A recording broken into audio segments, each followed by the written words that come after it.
Tarumanegara, kerajaan Hindu tertua di Jawa Barat. Kerajaan Tarumanegara, atau yang juga dikenal sebagai Tarumanagara, merupakan salah satu kerajaan Hindu tertua di Indonesia. Kerajaan ini berdiri sejak abad ke-4 hingga abad ke-7 Masehi. Kerajaan ini memiliki daya tarik dan keunikan tersendiri, dengan corak kerajaan yang kaya dan beragam. Mulai dari arsitektur yang megah, perdagangan yang berkembang, hingga keberagaman agama dan kebudayaan, semuanya menjadi ciri khas dari Kerajaan Tarumanegara. Pusat pemerintahan Kerajaan Tarumanegara berlokasi di Jawa Barat, tepatnya di tepi Sungai Cisadane, yang kini menjadi wilayah Banten. Kerajaan ini berpusat di Sundapura, dengan wilayah kekuasaan yang hampir meliputi seluruh wilayah Jawa Barat dan Banten. Letak geografisnya yang strategis di lembah Sungai Citarum, Jawa Barat, memainkan peran penting dalam perkembangan ekonomi, sosial, dan politik kerajaan.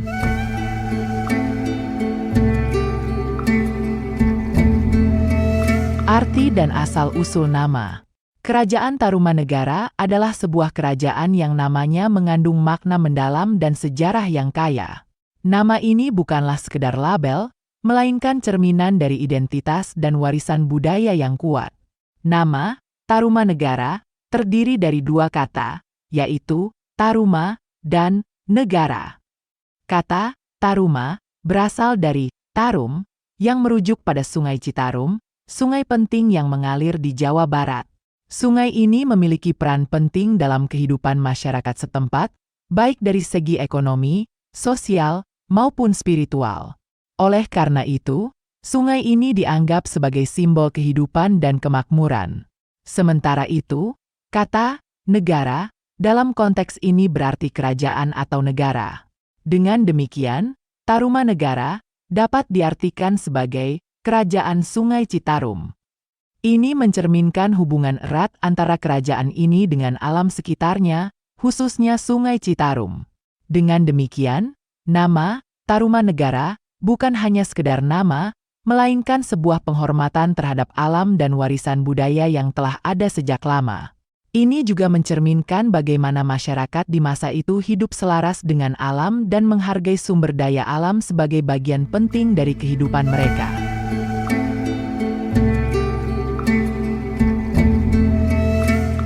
Pendiri dan sejarahnya.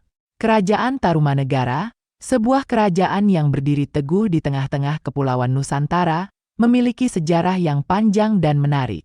Kisah ini dimulai dengan seorang pria bernama Maharsi Jayasingawarman.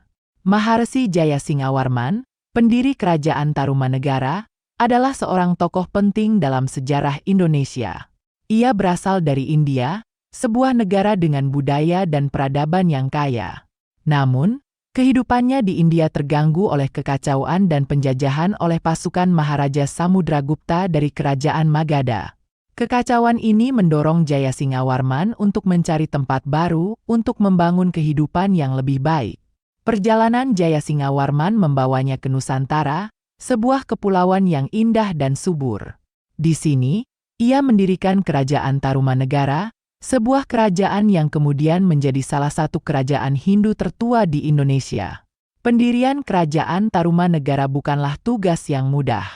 Jayasingawarman harus menghadapi berbagai tantangan, mulai dari penyesuaian dengan lingkungan baru hingga pembangunan infrastruktur kerajaan.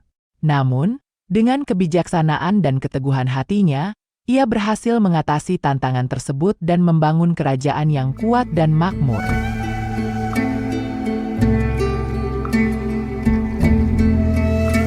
Daftar nama raja dan peranannya. Kerajaan Tarumanegara, atau yang juga dikenal sebagai Tarumanagara, adalah sebuah kerajaan dengan sejarah yang panjang dan menarik. Dari masa pendiriannya hingga runtuhnya, kerajaan ini telah dipimpin oleh sekitar 12 raja yang berbeda. Setiap raja memiliki peran dan kontribusi mereka sendiri dalam membentuk dan mempertahankan kerajaan ini. Berikut ini adalah daftar raja yang pernah memimpin Kerajaan Tarumanegara. Jayasingawarman, 358, 382 pendiri Kerajaan Tarumanegara dan Raja pertama.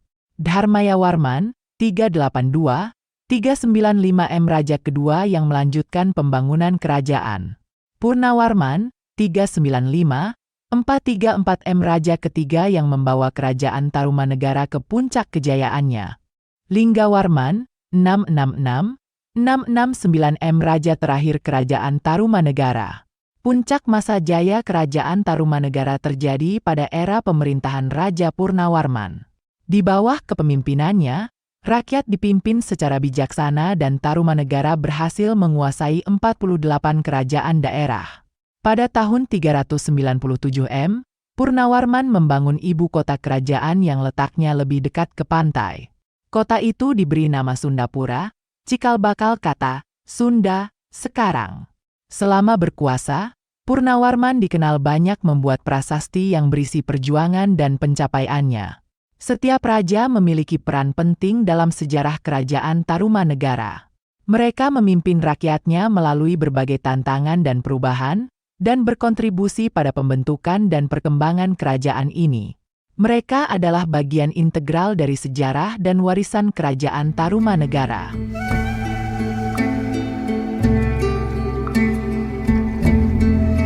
Masa keruntuhan. Setiap kerajaan memiliki awal dan akhir, dan Kerajaan Tarumanegara tidak terkecuali.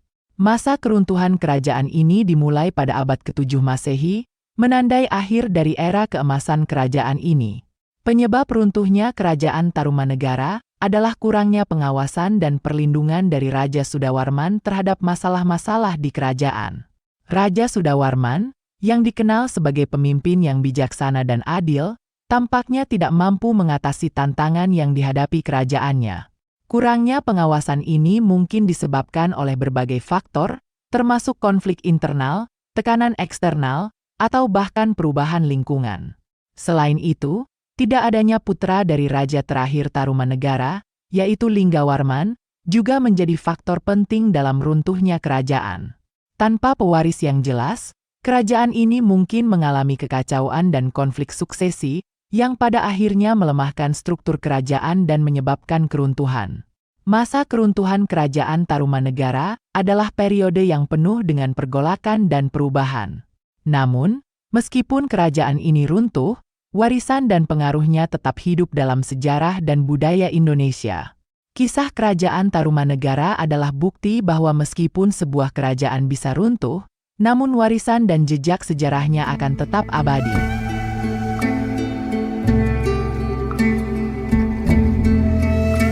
Peninggalan sejarah. Peninggalan sejarah Kerajaan Tarumanegara antara lain naskah Wangsakerta, Prasasti Ciaruteun, Prasasti Jambu, Prasasti Kopi, hingga Prasasti Muara Cianten. Demikianlah kisah ini diceritakan dari rangkuman beberapa sumber, segala kebenaran detailnya kita kembalikan kepada Allah Tuhan Sang Pemilik kisah kehidupan.